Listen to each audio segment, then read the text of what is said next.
আমাদের লক্ষ্য উদ্দেশ্য একটাই, বাংলাদেশে বীর মুক্তিযোদ্ধা পরিবারের অস্তিত্ব টিকিয়ে রাখা।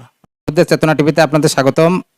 বাংলাদেশ মুক্তিযোদ্ধা সন্তান সংসদের লক্ষ্য ও তাদের চলমান ধারাকে এবং তাদের টার্গেট নিয়ে এখন কথা বলবেন বাংলাদেশ মুক্তিযোদ্ধা সন্তান সংসদের কেন্দ্রীয় কমিটি মহাসচিব মোহাম্মদ শফিকুল ইসলাম বাবু। বিসমিল্লাহির রহমানির রহিম। আমি প্রথমে ধন্যবাদ জানাই মুক্তিযুদ্ধের চেতনা টিভিকে। আমাদের লক্ষ্য উদ্দেশ্যকে দেশের মানুষের কাছে পৌঁছে দেওয়ার জন্য আমি আবারও ধন্যবাদ জানাচ্ছি মুক্তিযুদ্ধের চেতনা টিভিকে।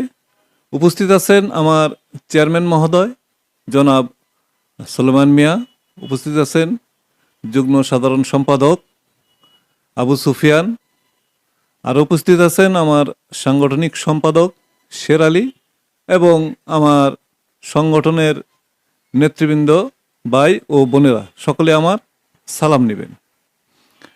আমাদের লক্ষ্য উদ্দেশ্য একটাই, বাংলাদেশে বীর মুক্তিযোদ্ধা পরিবারের অস্তিত্ব টিকিয়ে রাখা। আমরা 2018 সালে নামের ছাড়পত্র পেয়েছি এবং এই জন্য আমরা সমগ্র বাংলাদেশে মুক্তিযোদ্ধা পরিবারের জন্য আন্দোলন গড়ে তুলেছি, যা অতীতে আপনারা সাক্ষী। আজকে আমরা এই অবস্থায় পতিত হওয়ার একটাই কারণ, আমরা সাংগঠনিকভাবে শক্তিশালী নয়। আজকে যদি আমরা সাংগঠনিকভাবে শক্তিশালী হতাম তাহলে বাংলাদেশে মুক্তিযোদ্ধা পরিবারের উপর এই দুর্দিন নেমে আসতো না। তারপরেও আমরা যতটুকু চেষ্টা করার দরকার আমরা করতেছি। আপনারা অবশ্যই আমাদের সহযোগিতা করবেন। আমরা অতীত থেকে শিক্ষা নিচ্ছি, ভবিষ্যতে যাতে আমাদের বিকল্প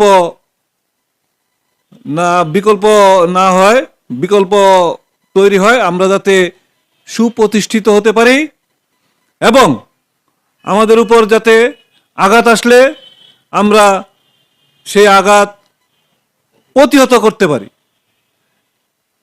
এই জন্য আপনাদের সমগ্র বাংলাদেশের জেলা, উপজেলা, ইউনিয়ন পর্যায়ের ভাই ও বোনদের সাহায্য সহযোগিতা চাই।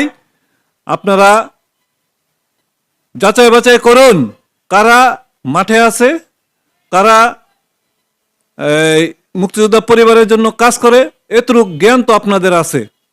আপনারা আপনাদের সেই জ্ঞানের মাধ্যমে আমাদের যাচাই বাছাই করে বাংলাদেশ মুক্তিযোদ্ধা সন্তান সংসদে যোগ দিন এবং মুক্তিযোদ্ধা পরিবারের অধিকার আদায়ের জন্য সোচ্চার হন এবং দেশের যে কোনো প্রান্তে বীর মুক্তিযোদ্ধা পরিবারের উপর আঘাত আসলে আমরা যাতে সাথে সাথে প্রতিবাদ করতে পারি সেই ব্যবস্থাটা আপনারা করে দিন।